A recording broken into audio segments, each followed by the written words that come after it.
Just days before Memorial Day, a new Castle, Washington resident argued that it is unfair that the prisoner of war and missing in action flag is allowed to fly over City Hall, but the pride flag cannot. Do you agree with that? Take a watch. Heard a lot of opinions about the pride flag, and for certain members of our city council as well, like Mayor Clark, you're a veteran. You would, of course, support putting the POW flag up on the pole, despite them being a massive minority of our American population. But you have a problem with certain vocal minority voices, like the LGBTQIA+ community, having a say or having a flag up there. Why are we honoring POWs who are dead, but not our citizens who are alive? Because we value the sacrifice that was made, right?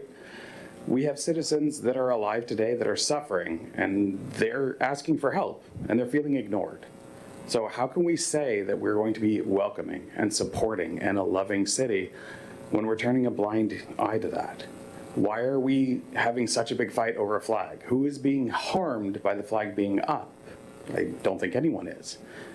But we have people that are telling us that they're being harmed by the flag not being up. They're not feeling heard. They're not feeling represented. They're not feeling loved by our city.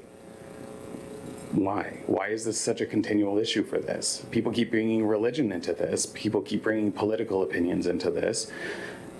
If we're going to stand and support each other, we need to be able to do that in a way that people can feel heard without feeling oppressed. Oh, boy. Never get through that conversation without being oppressed. Here's the mayor of Newcastle. Just briefly, I mean, for the second time in a couple of months, I'm just flabbergasted that somebody thinks there's an equal sign between the POW flag and the pride flag. Oh my God, if I got to explain that, that is a sad day. That's all. Doc Siegel, your reaction? Flabbergasted, like you said. Listen, first of all, what are with these flag wars? My flag is more important than your flag. You're only 80,000 people. Let's start with what the POWs are and Memorial Day means. It's for everybody in this country.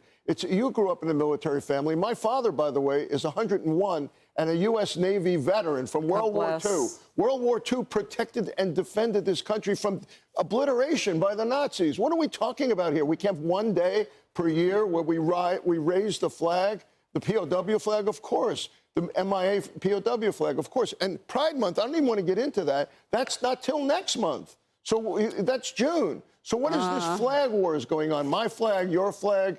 Let's honor our veterans and those who died servicing this country on Memorial Day. Is there some kind of deficiency that people feel when you're going to honor the military and military families, that they can't wait until... I mean, it is kind of an oddity. Why do they need a flag flying at this point? You're right. I mean, the Pride Month is next month. And the suggestion here by this activist that prisoners of war, those missing in action, are less deserving of flag representation than the LGBT community because there are fewer of them is deeply offensive to, I think of my brother who serves in the Navy. I think of how little this activist must think of my brother's service and those who are currently in our own service if he is willing to so easily dismiss those who have paid the ultimate price for this country. And I wish he would stop and consider that the veterans who have put their lives on the line and who have suffered for it, they did so not just for their own special identity group, they did so for him, for every single American. And yet he has the balls to disparage prisoners of war, veterans. It's really disgusting. It really should be shameful. Marie. So what I find deeply offensive is I have a good friend whose mother worked on a government contract helping to identify former POWs, American service members overseas who had been killed, and we are still getting remains back from some of these places, Vietnam, Korea, elsewhere. Yes. They do amazing work identifying these POWs. They do. And I talked with the ambassador of Vietnam most recently about that. His mother's contract was cut by DOJ. She was told, let me finish. She was told to stop doing her work. She was not going to be paid for work she'd already done identifying veterans' remains. That's what I find offensive. I find offensive that this administration is cutting veterans' health care, is cutting people who work at the Veterans Suicide Hotline. That is what I find offensive. I would not have done what this activist did. I would not have equated the two.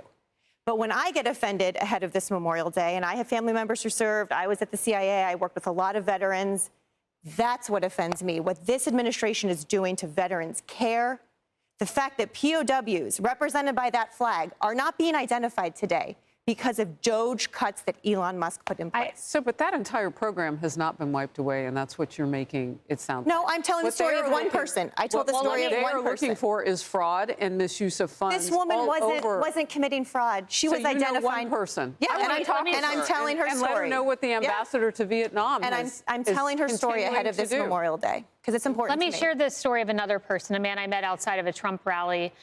In and around 2020. This man said he called the veteran hotline during the previous administration. No one picked up the phone. He called again, and this time he got a personal call back from Laura Trump. And this picture you're looking at is unrelated. I'll get to that in just a moment. He got a call back from Laura Trump, who personally took interest in his case, got him the care he needed. Amazing. And the Trump administration helped him. They help veterans. They love veterans. But just returning to the topic for a moment, this man's question, why are we honoring POWs who are dead and not our citizens who are alive?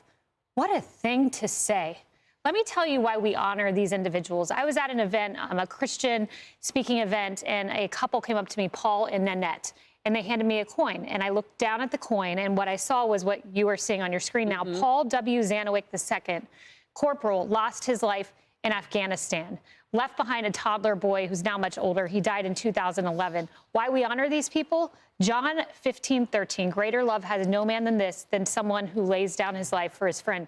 That is why we honor people like Paul Zanowick. They made the ultimate sacrifice, reflective of the sacrifice of our Savior. There you go. Amen. Amen.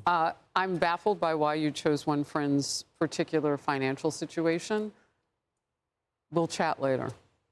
Like, that's a lot. We'll be right back. It is, yeah.